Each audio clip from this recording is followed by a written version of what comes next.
Hey folks, it's Carl at HoonzaHealthy.com, and thanks for tuning in to the Hoonza Healthy Living podcast. In this episode, we visit the Valley Milkhouse in Oley, Pennsylvania, owned and operated by Stefanie Angstadt. You'll get to see Stefanie in action in this video, making artisan cheese, and it is so delicious. She has quite a following here, quite a business going on in the area because it's a one-of-a-kind product in the area. And you can catch her if you're in the Easton area, Easton, Pennsylvania. You can catch her at the Easton Farmers Market on Saturday mornings.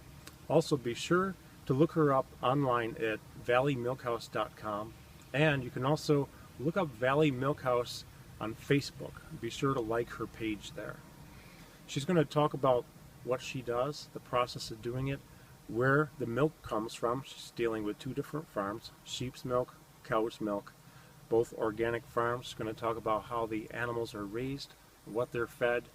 It's really interesting stuff, folks. So I hope you enjoy this episode. Here comes Stefanie.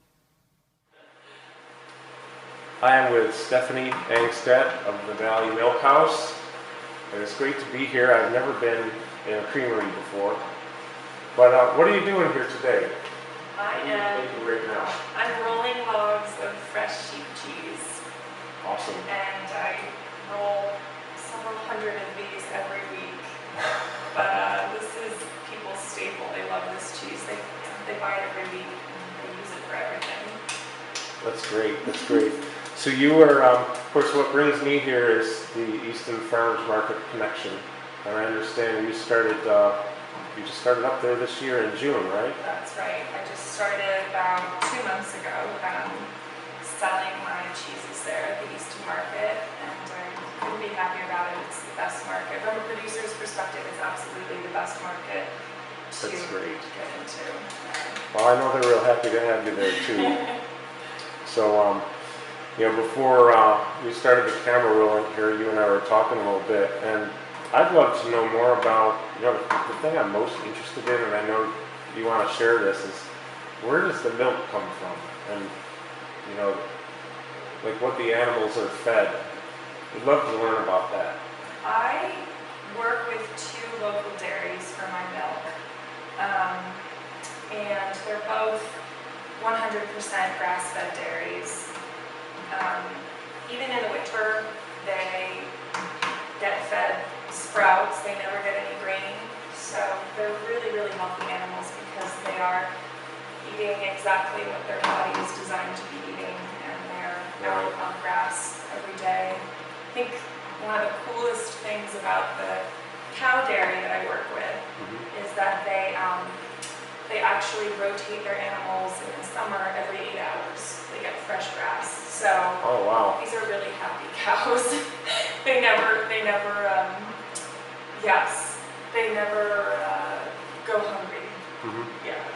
So, and another nice feature about the pastures that these animals are grazing on is that they are chemical free. So the cow dairy is certified organic, and the sheep dairy is not certified, but organic growing practices, and they're all on a rotation. So they're just using natural fertilizers to build nutrient into the soil, and most of that fertilizer comes from just the manure of the grazing animals, and it's a really nice rotational cycle. So it's healthy grass and healthy animals.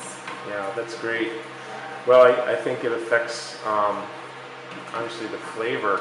I think it's from what people are telling me who have consumed your product, they absolutely love it. So.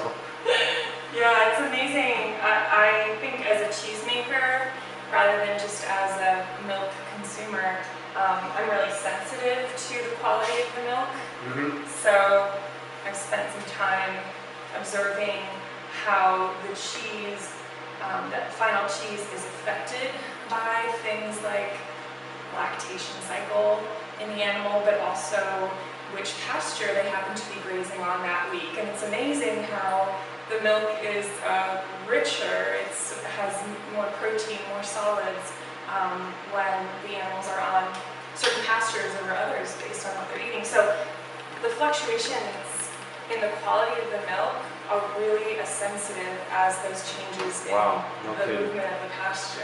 Yeah, No so to me that's one of the most fascinating things about cheese making is that most people will say 50% of the character of the cheese is determined not by the recipe or the process, but by the diet of the animal. Right. Yeah. Amazing. Yeah. So imagine the effect it has when you start pumping in those hormones and antibiotics, Yeah. and what they're putting out, and we're consuming. So, Yeah. as people know, part of my mission here with my hunzahealthy.com website is to get information about, like what you're sharing with me here, where there are choices where you can get Absolutely. healthy cheese from healthy animals. Exactly, and I think people, the first thing when you think of cheese, you're not thinking of good health.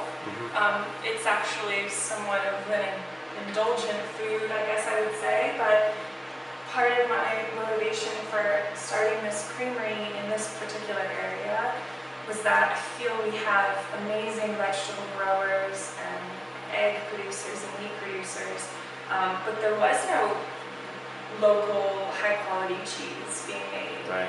And I think that's what gave me the confidence and the motivation to start something up like this. Is not just because, of course, my passion is in cheese making, but also because people should have choices that are high quality. And that didn't really exist in this particular area. So I thought that I might have the skills to be able to deliver that to the community. Yeah. Well, it sounds like you're doing well it. Received. Yeah. Yeah, that's what they told me. You're developing a following. You have people there every week buying the cheese. So, other than the Easton Farmers Market, are there other places where you're distributing to? Yes, absolutely. Who are some of your customers? Well, actually, I have a great local following. So I do 2 farmers markets in the Lehigh Valley, Easton and Hallertown. Okay. And then I have a little cheese shop right here at the creamery. And a lot of people come within the local town and surrounding area, but also people from nearby cities like Reading and Lancaster even come by. So it's really great to see. I've been surprised at how strong the reception has been and how strong the demand has been for a high quality cheese around here. So it's been very validating.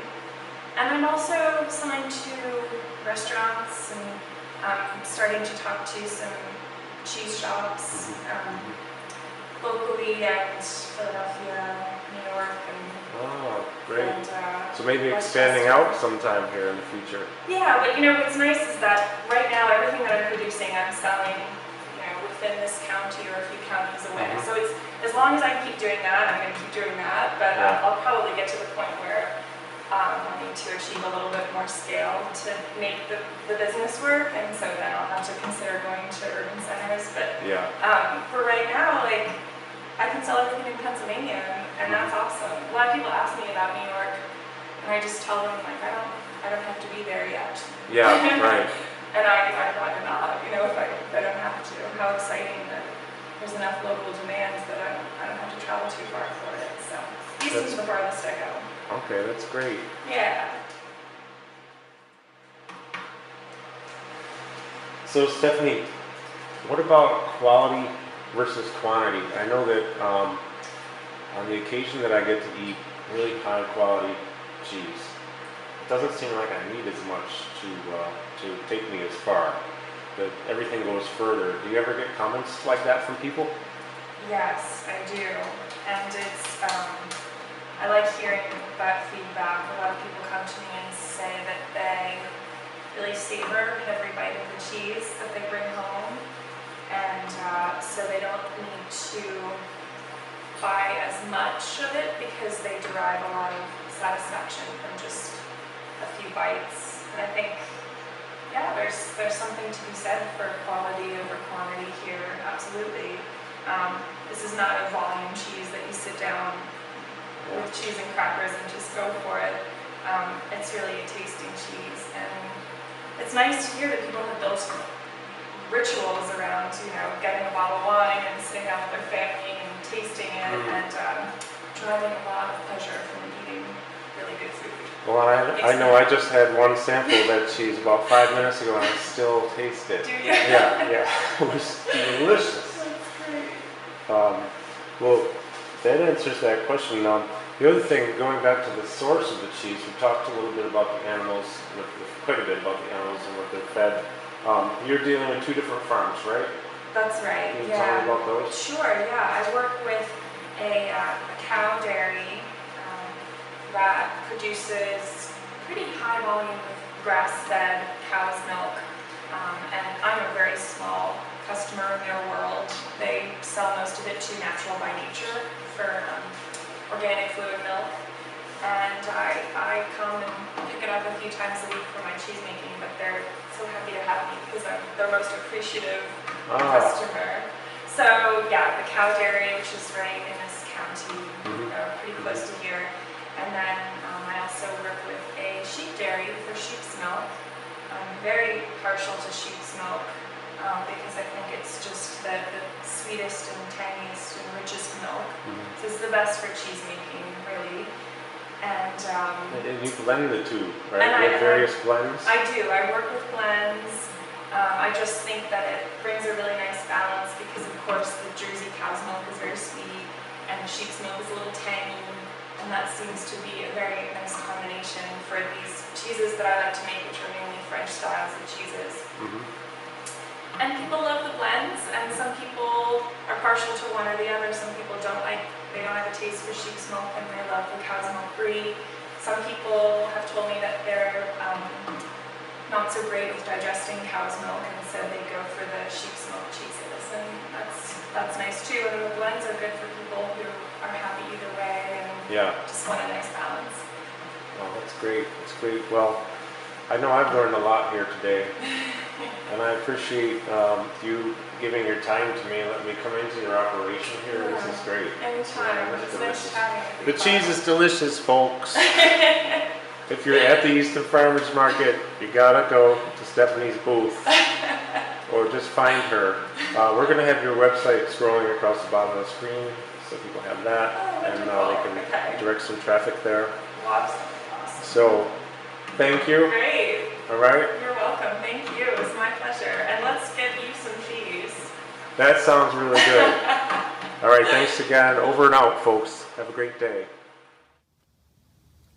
I hope you enjoyed this episode. Thanks for tuning in. Be sure to check back to this podcast often. We'll be uploading new videos every week. Also, be sure to check out our website at hunzahealthy.com and like our page on Facebook at facebook.com/HunzaHealthy, Hunza Healthy. Thanks again, folks. Have a great day.